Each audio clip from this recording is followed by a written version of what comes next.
Mulțumesc frumos! Am o melodie, dacă sunt aici îndrăgostiți în sală, am o melodie pentru toți cei care iubesc, pentru toți cei care vor iubi de acum încolo, sper să vă îndrăgostiți, dacă nu sunteți îndrăgostiți deja.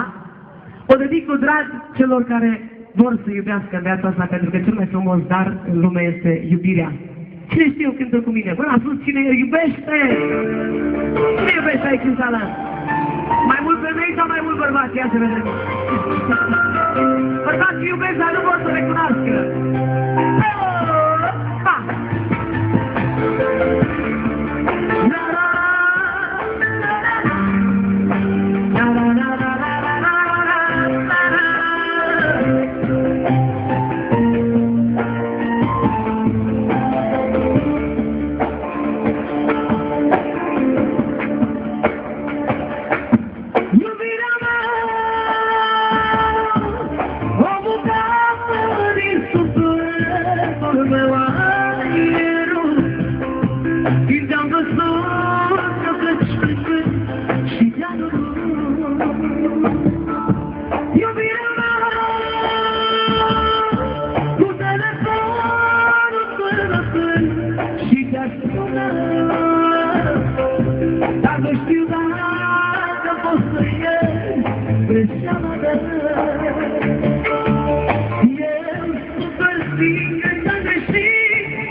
și nu spui nimic și fiecare lacrimă e strop de